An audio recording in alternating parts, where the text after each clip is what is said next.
Bonjour, bienvenue au salon de toilettage L'Arche de Joël. Je vais vous donner quelques petits trucs et astuces pour soigner vos petits compagnons chez vous à la maison. Voilà, je vous présente Jella, un cocker. Donc là, je vais vous montrer les soins qu'on peut faire chez soi à la maison, tout simplement. Donc on peut lui nettoyer les yeux, donc avec un simple morceau de papier. Et on peut utiliser de la tisane à la camomille. C'est quelque chose de très doux, de naturel. Et on n'a pas forcément à la maison des produits du vétérinaire ou achetés dans une animalerie. Ensuite, on peut lui nettoyer les oreilles. Pareil, on reprend du papier. La tisane à la camomille fonctionne aussi, mais on va éviter de lui mettre du liquide dans l'oreille. Donc vraiment juste pour nettoyer l'extérieur de l'oreille. Ensuite, si votre chien a une otite, donc l'oreille est rouge et qu'elle sent fort, une fois de plus, le mieux c'est de se renseigner chez son vétérinaire. Mais là, juste pour un soin nettoyé, vous prenez, ou alors de l'huile pour bébé, ça fonctionne très bien aussi. Tous les chiens ont des poils qui poussent dans les oreilles, mais le cocker par exemple, il a les poils qui poussent à l'extérieur de l'oreille, donc ici, donc là on peut lui couper avec les ciseaux. Et ensuite, si votre chien a des poils à l'intérieur de l'oreille, donc avec les doigts, vous pouvez simplement lui tirer comme ça. Surtout les chiens à oreilles tombantes ont souvent des problèmes de otite et d'infection d'oreille. Donc c'est important de leur nettoyer de temps en temps. Si vous avez un pompe, on peut aussi leur couper les griffes, donc si nécessaire. Il faut savoir que les chiens, ils ont une veine dans l'ongle, donc il ne faut pas couper trop court, juste la petite pointe. Donc voilà. Donc il arrive des fois que des chiens attrapent des puces. Donc bien souvent on se dit ah mais pourtant notre chien il sort pas, il est dans la cour, on comprend pas s'il ne peut pas attraper de puce, c'est pas possible. Ben si, suffit qu'il y ait un chat qui passe dans le jardin. Et il faut savoir qu'une puce fait des bonds de 1 mètre.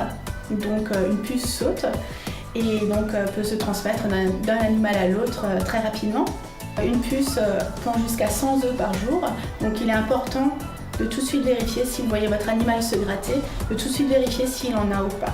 Voilà. Donc il y a des endroits où elles aiment bien se loger. Donc en général c'est là derrière. Donc on va mettre un petit papier blanc et on va lui frotter le postérieur comme ça. Et là, si vous voyez des petits points noirs se déposer sur votre morceau de papier, ça veut dire que c'est des crottes de puce. Et pour s'en assurer, parce qu'il y a des chiens qui ont la peau noire, ça peut être des pellicules, donc on va mouiller un petit peu le papier.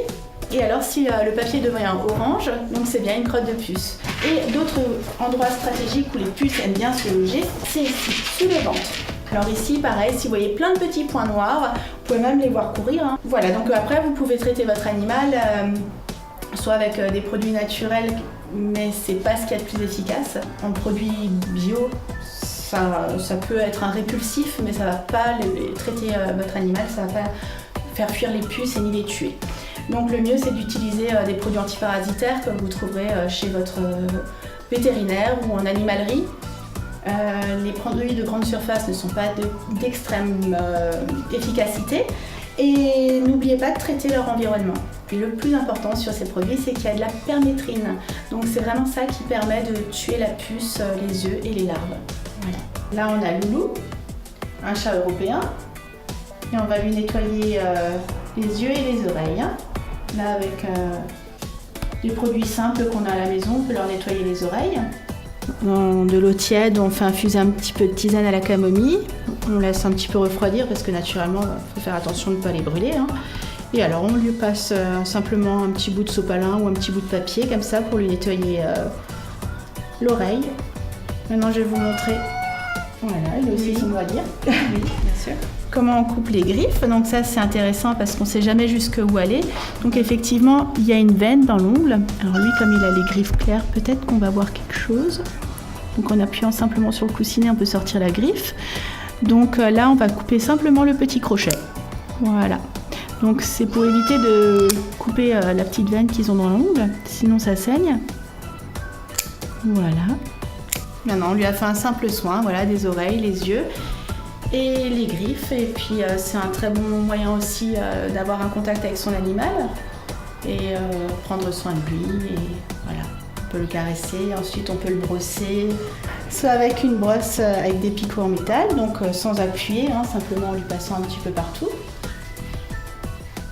Et ensuite, si on a envie de retirer vraiment correctement les poils, On trouve ce Furminator, c'est comme un petit râteau en fait qu'on peut leur passer partout pour leur retirer vraiment tous les poils morts. Et voilà, encore un moyen d'avoir un bon échange avec son petit compagnon, quoi. Voilà.